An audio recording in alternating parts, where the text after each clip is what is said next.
Hey everyone, it's great to see you all again. Planning a photography location is more than just picking a location, packing your gear, and hoping for the best. If you want to come back with shots that you're really proud of, you're going to have to put in some effort to plan. That means understanding your location, predicting conditions, packing the right gear, or having backup options for when things go wrong.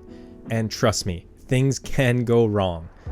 Weather changes, roads close, trail conditions can get sketchy, and sometimes the perfect composition you saw online isn't available to you when you get on location. That's why I follow a step-by-step system to make sure I'm always prepared. So in today's video, I'm going to be breaking it all down, from scouting, research, and gear prep. I'll give you a 10-step guide to making sure you're always prepared for your next adventure. I hope you all enjoy. The first thing may be the most obvious thing, and you might be the only reason you're watching this video, but it's to choose a location. Say you got some free time in the near future and just want to figure out a spot to go shoot. Well, the first thing I do is to get a general idea of the landscape that I want to shoot. Is it mountains, coastlines, deserts?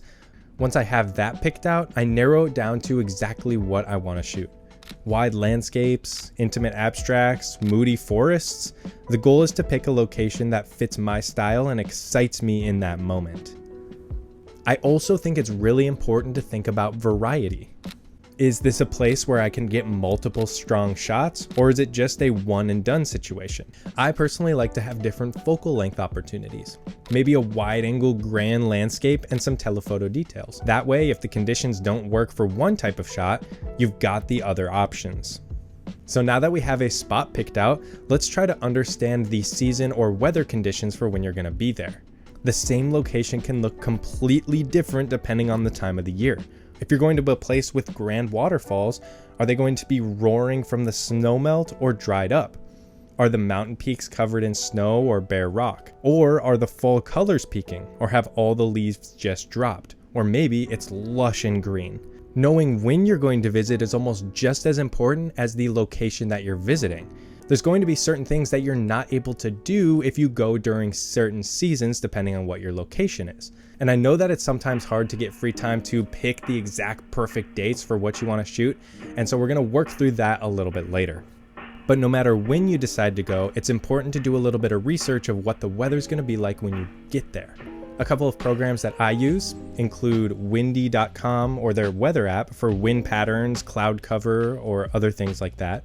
Weather.gov or any sort of local weather station. One thing that may slip your mind is checking local weather webcams. Starting about a week before my trip to Norway, I was constantly checking the local webcams to get an idea of what the weather might be like. Normally you can find them by simply searching on Google your location webcams, or you can check the road report and most of them have webcams on there. And then also checking your sunrise and sunset charts to see what time those are going to be. And remember, you don't want to only check the weather once, especially if it's a couple months out. You want to be constantly checking the weather to make sure you're prepared when you get there. So now that we have our location and what the weather may be like, let's start a little bit of scouting.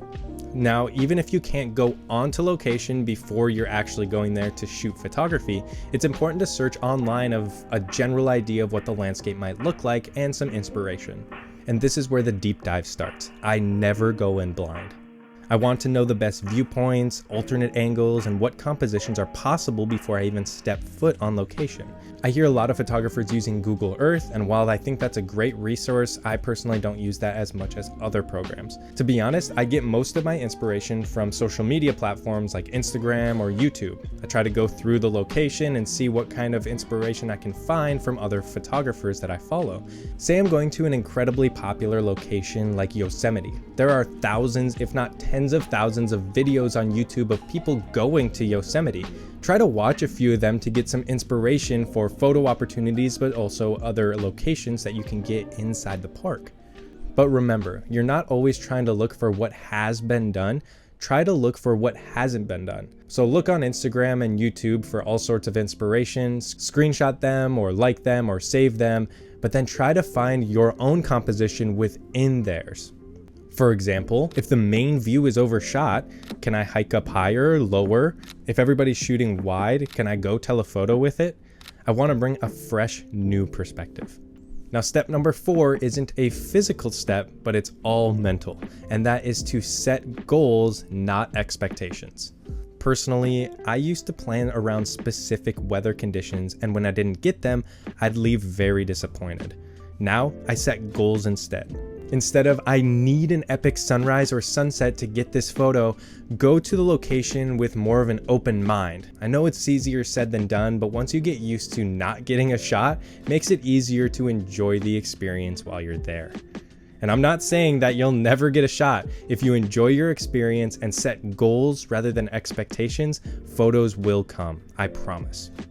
Honestly, some of, if not most of my favorite photos I've ever taken have been random occurrences while I'm on vacation. So now that we have a good idea of where we're going, what we're going to do, and what the weather conditions are going to be like, let's make a shot list or itinerary. I create a flexible shot list, a mix of must-have spots and experimental ideas. I also map out an itinerary. Sunset spots and times, sunrise spots and times, midday scouting and exploring or hikes, sunset locations, and night photography opportunities as well. For my trip to Norway, I used a program called Milanote. Now, this isn't a sponsored video or anything, it's just an app that I use, but it's great for being able to display anything you want, however you want it. I have pictures of the trails, inspiration, and then also the location on a map of where I want to go. I think it's incredibly important to also leave time during the day or a sunset or a sunrise to just explore. Like I said, some of my favorite shots I've ever taken, in particular this one from Jasper National Park, was a random off-the-cuff, off-the-road photo that I didn't expect. If I had something else planned for that sunset in particular, I would have never captured this shot.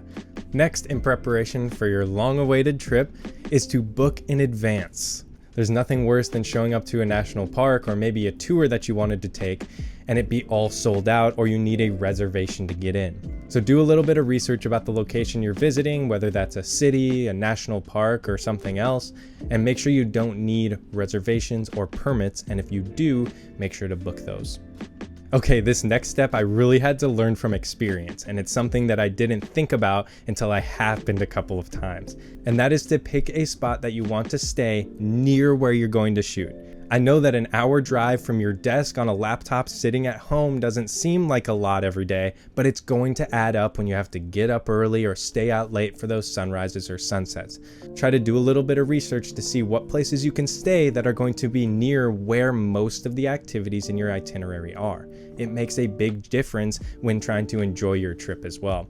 Just pick a place close to your photo spots. You will thank yourself later. Now that you're in the process of booking those tours or permits, remember that you want to keep a little bit of space open in your itinerary and don't try to see everything. When you're visiting a new place, it's tempting to cram everything into one trip. But honestly, slowing down will get you better shots. More time at a location equals more chances to get the right conditions. If you only have a few days, pick your top shots and leave some room to explore. That's when most of my best shots have happened. Okay, your trip is coming up. Remember to make a packing list, whether that's photography or personal items. Personally, I keep 2 separately for personal items and photography gear. Make sure you go through all of your gear beforehand and write it all down. And then as you're packing your gear, check them off your list so you know exactly what you have. Along with this, make sure all of your batteries are charged and your memory cards are cleared. Whether you need to get photos off, videos off, or charge your batteries, make sure you're absolutely prepared because you don't want to be doing that when you just want to take photos. And lastly, just relax and have fun. At the end of the day, it is a trip. Don't get so caught up in getting the perfect shot that you forget to enjoy the experience. As mentioned, some of my best photography moments happened when I was stopped stressing and just took it all in. So plan, prepare, and just have fun. It'll all come together in the end.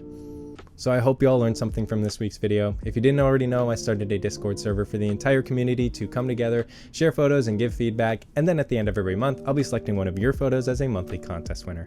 Other than that, if you could subscribe to my newsletter for all sorts of future updates, and then for vlog, blog, and other video updates, if you can like and follow my Facebook page. Other than that, thank you all so much for watching, and I will see you in the next one.